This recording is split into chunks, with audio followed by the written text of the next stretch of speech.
大家好，我是李灿。今天咱们聊聊为什么你学习中文屡屡失败啊，屡败屡战，屡战屡败。这个其实啊，真的很有意思，就是学习中文真的非常非常难，非常非常痛苦。我说出了你们的心声啊，但是你们未必全部都是如此看待这件事情。但是你们总能体会出来，就学习中文，它可能真的是一个苦旅，而且好像困难重重啊。你总需要翻山越岭，最终未必能到达你的目标啊。说的有点绕啊，这个其实想回归一下我最近的一个感受，为什么突然有让我做这么一期节目的一个动机呢？就因为最近大家看我脸是不是瘦了？我最近瘦了好几斤啊，我都有点吃惊啊，就真的好像让我想一下，之前是69公斤。然后瘦到65吧，差不多就是8斤啊，短短几天之内，真的是短短几天之内。我为什么突然之间瘦了这么多呢？因为我没怎么吃。为什么我没怎么吃？其实我吃的比较少，不能说完全没吃。我吃的一些半流质的东西，就稀饭呐、等等，吃那什么蛋羹啊、烂面条啊等等。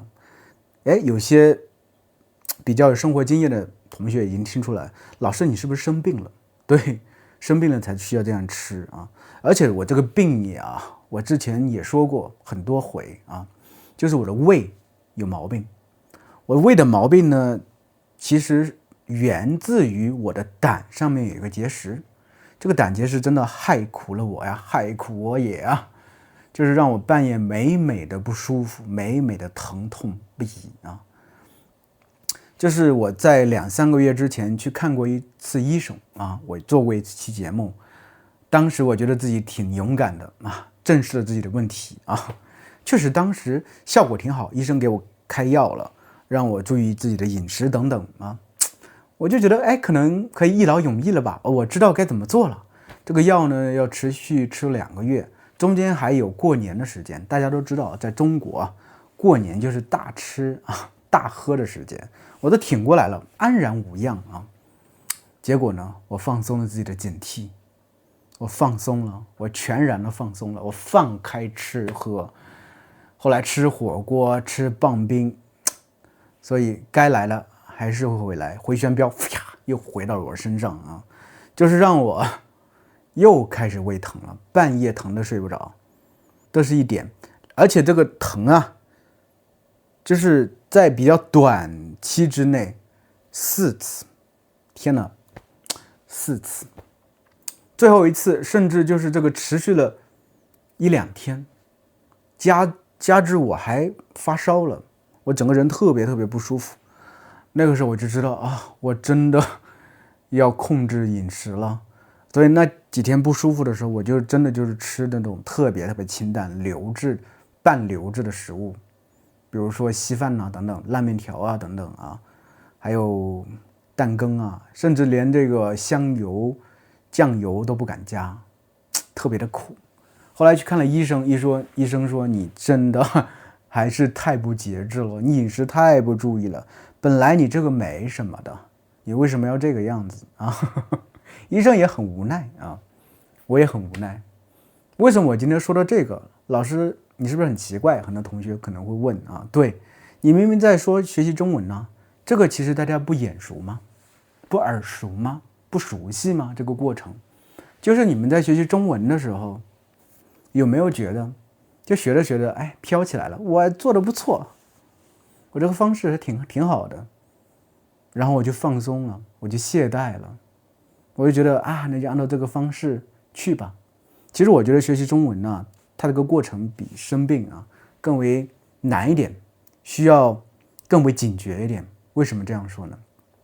因为很多人我发现都总想着就套用一种方法，就是希望一劳永逸呗，就觉得哎呀，我找对一个方法，我就是长年累月这样一点点去学就完了。但是这是一个其实非常懒的、非常死板的方法。因为你需要不断去观察自己，学习语言是这样的，你需要不断的去观察自己，知道自己哪些地方是有进步的，哪些地方是有退步的，哪些地方是需要加强的。你可能在一段时间真的特别特别在意这些东西，你就去知道，比如说，哎，我的口语有点问题，那我需要找中文老师了，我去练习我的口语了，对不对？这是一点。假如说你知道，哎，我的听力有问题，那我去练习听力，听播客，对不对？大叔中文播客。而且和大家说一下，就是我最近和我老婆做了一个播客，在 Spotify 上啊，不是完全针对中文学习者的，但是我们的这个发音的话，大家应该挺容易理解的啊。喜欢看的话啊，可以去听一下，叫做傻黑甜夫妻啊，主要关于这个关系啊、亲子啊等等这些我们比较喜欢聊的话题啊。这一个啊，打个小广告啊。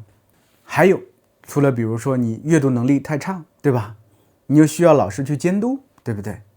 那你就需要真的找老师给你制定一个计划，每个星期阅读多少，这些东西都是方法，都需要在这个过程中不断去调整、去深化。不是说我做这一个我就一劳永逸了，没有一劳永逸的事情。为什么我刚开始提自己这个生病的案例呢？就是我认为自己可以做到一劳永逸了，我认为自己吃了药、调整了饮食，我已经没问题了。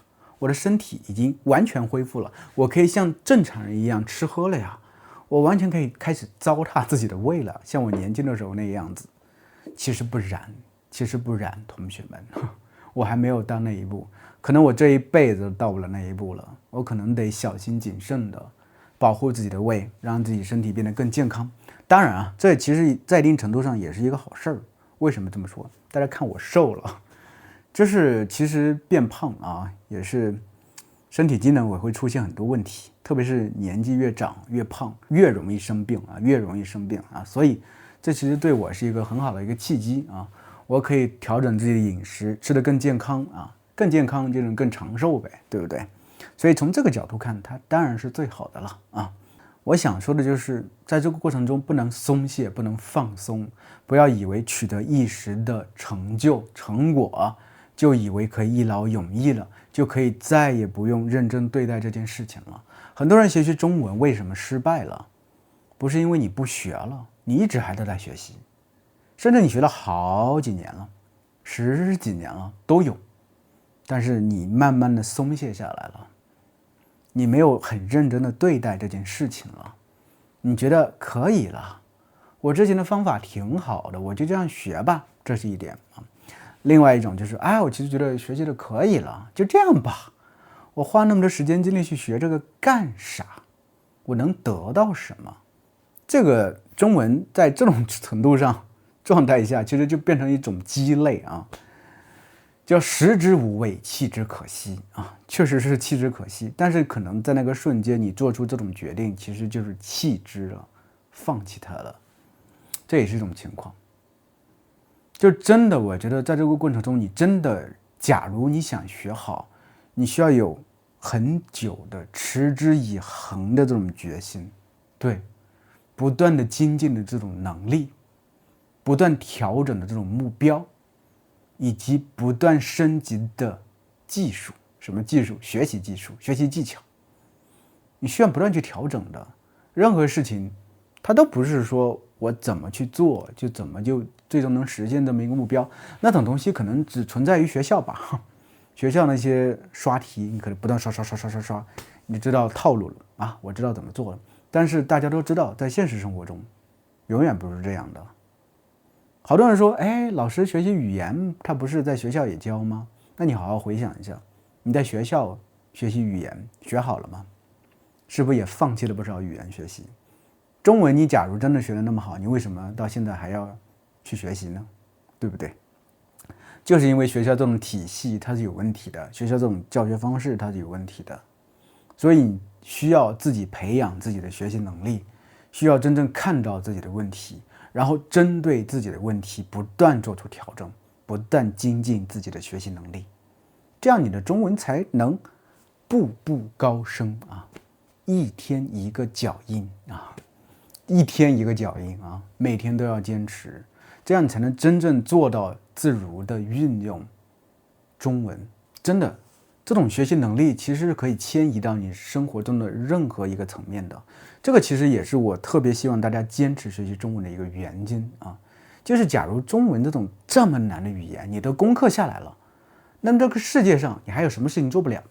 你想做的事情，你还有什么事情做不了呢？因为攻克难关这种能力，它是一种底层的能力。攻克难关，它最重要是什么？就是发现问题在哪里，不断的去找到解决方法，然后不断的让自己的意志变得更坚韧，然后去面对这些不断出现的挫折和失败，然后不断的一个一个的攻克难关，最后到达你想到达的一个峰值吧，或者顶峰吧，是可以的。这种能力是可以迁移的，真的。所以我奉劝各位，真的，既然已经学到这一步，真的好好坚持一下。这样的话，你才不会在若干年之后后悔，我当时为什么没有坚持下来。其实这种场景对很多人都特别熟悉吧？你从小到大应该都放弃过非常非常非常多的东西吧？那么我希望中文不是你会放弃的另外一门东西，而是你通过这个坚持下去了，学会了，成为你人生的一个新的坐标，成为你人生的一个新的底层的能力。